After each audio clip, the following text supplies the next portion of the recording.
Reynold Glover, once a shadowy figure hidden from the public, has been revealed as Australia's most notorious criminal. From a childhood murder charge to masterminding multi-million-dollar heists, his shocking journey will leave you stunned. Stay tuned to uncover how he became Australia's most wanted man. Reynold Glover grew up in Marville, a tough neighbourhood in Sydney. Raised by his mother in a single-parent household, life was hard from the start. Glover's early years were marked by instability and struggle. His mother did her best, but the challenges of their environment were relentless. By the time he was a young boy, Glover was already getting into trouble. He ended up at Dage Hill's Edge Ware School, a place for kids with emotional and behavioral issues. It was a rough environment that did little to steer him away from a troubled path. In 1999, at just 12 years old, Glover faced a life-altering event. During a home invasion, he was charged with the murder of 56-year-old Ralph Terrence Mason. Mason was brutally stabbed and beaten, a crime that shocked the community. Glover spent 176 days in custody, awaiting trial. However, due to a lack of evidence, the murder charges were dropped. Instead, Glover pleaded guilty to robbery, receiving a 2-year suspension order. This early brush with severe crime set the stage for Glover's descent into the underworld. From a troubled childhood to a violent act at a young age, his path was fraught with difficulties, foreshadowing the criminal career that lay ahead. In 2013, Reynold Glover became infamous for a series of daring crimes that swept across New South Wales.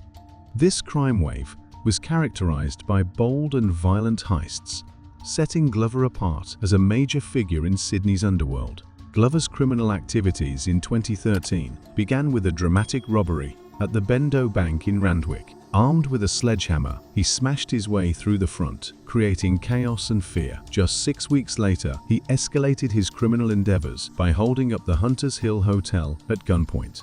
These high-profile heists demonstrated his audacity and willingness to use violence to achieve his goals. Glover wasn't working alone. He had formed a gang with other young men from rough sections of Sydney. This group was tightly knit and shared a common background of hardship and criminal activity.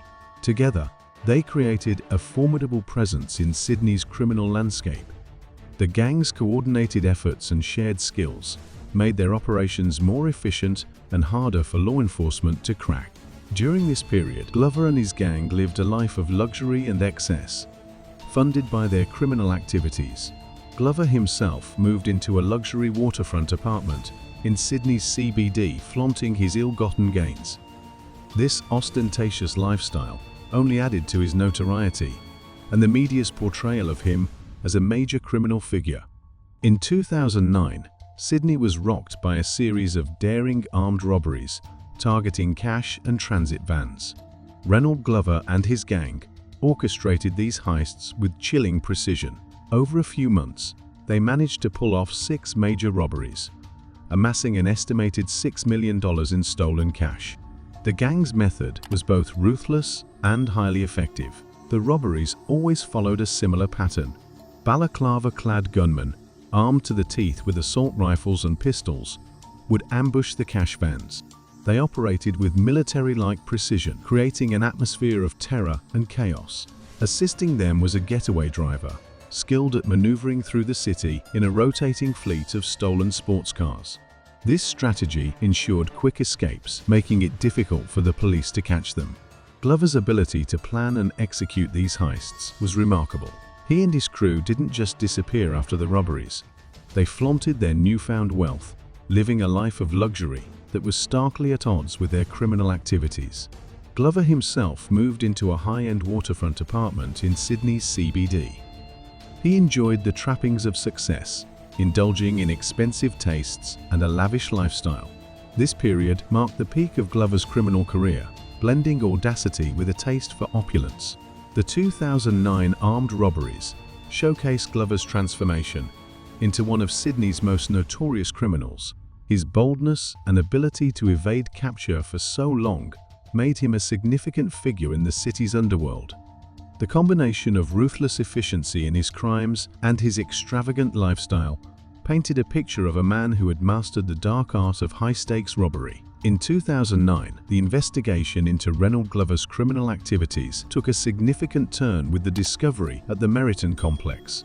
Wayne Gates, a maintenance worker, found crucial evidence that would link the complex to the string of cash and transit van robberies. Among the items he discovered were paper dockets with the Chubb logo and pieces of laminated paper. This evidence pointed directly to the gang's involvement in the recent heists. Central to the investigation was Mr. X, a major Sydney drug dealer who played a pivotal role. Mr. X, who sold large quantities of cocaine and heroin, leased an apartment at the Meriton complex. He had also convinced some corrupt Meriton staff to let him use an empty apartment as a safe house. This apartment stored drugs, guns, explosives, and bulletproof vests, becoming a crucial hub for the gang's operations. The police were quick to act once they received the evidence from Wayne Gates.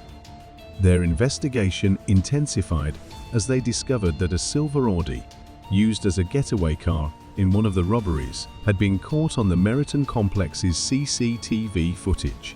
Corrupt staff members attempted to erase this footage, but failed. Instead, they replaced the entire hard drive, raising further suspicion. As the investigation unfolded, it became clear that the Meriton complex was a central point in Glover's criminal network. The police found more evidence, such as cash canisters and guns, stored in the complex. This discovery led to a series of raids and arrests, with Mr. X eventually being apprehended. Facing a long prison sentence, Mr. X decided to cooperate with the police, providing vital information about Glover and his gang. This cooperation marked a significant breakthrough in the case, setting the stage for the eventual downfall of Reynold Glover. In 2009, the arrest of Mr. X marked a turning point in the investigation into Reynold Glover and his gang. The police, armed with a search warrant, raided Mr. X's apartment at the Meriton complex. Inside, they found a substantial stash of drugs, guns, and explosives, all tied to the recent wave of armed robberies.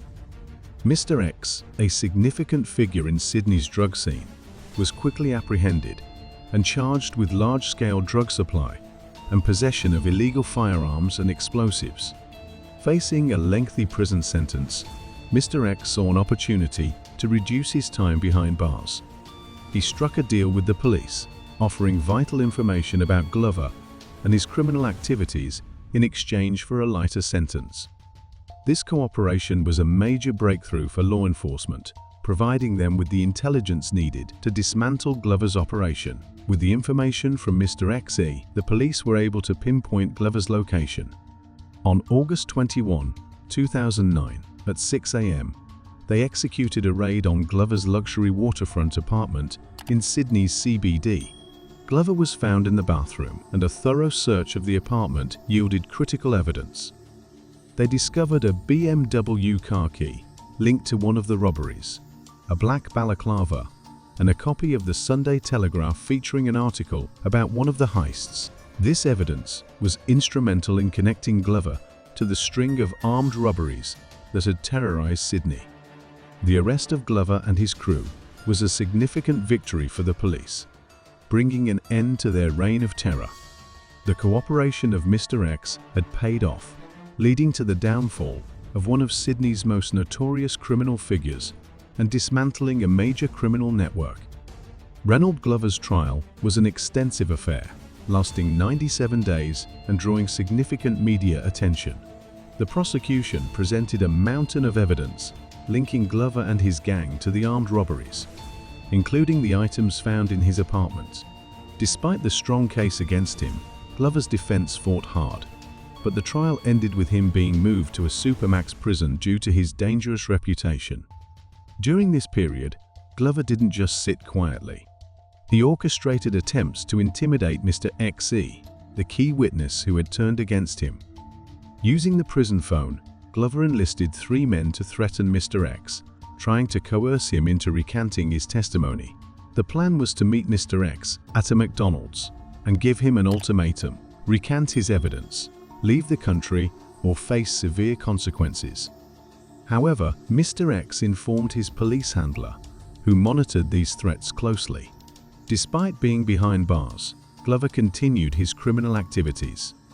In 2013, he took on a new apprentice, Omar Hachar, and together with 2 other men, they attempted another armed robbery at Broadway Shopping Center. This time, their luck ran out. The getaway driver realized they were taking too long and sounded the horn, signaling them to flee. They left the scene empty-handed, marking a significant failure for Glover.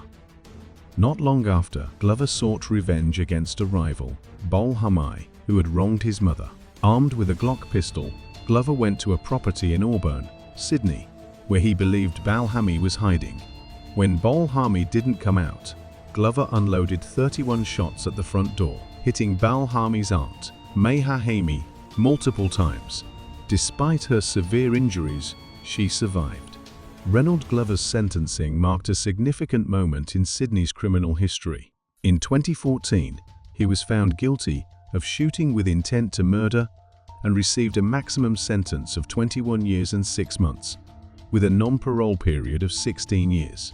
The secret recordings of his conversations in Lithgow jail were crucial in securing his conviction. Glover's attempts to intimidate Mr. X led to an additional 4-year sentence in 2015. Making his total prison time even longer.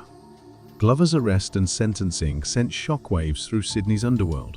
His notoriety and the scale of his crimes had made him a significant figure, and his downfall disrupted many criminal networks. The police's success in capturing and convicting him also served as a warning to others involved in organized crime. Currently, Glover is serving his time at Goulburn Supermax Prison, one of the most secure facilities in Australia. Despite his incarceration, Glover remains a subject of interest, with his case continuing to draw attention. Glover's life behind bars is a far cry from the luxury he once flaunted, marking a dramatic fall from his days as Australia's most wanted. How do you think Reynold Glover's story will influence future crime investigations in Australia? Let us know in the comments below. If you enjoyed this video, like, share, and subscribe to our channel. Don't forget to hit the notification bell so you never miss an update. Check out our other videos for more gripping stories.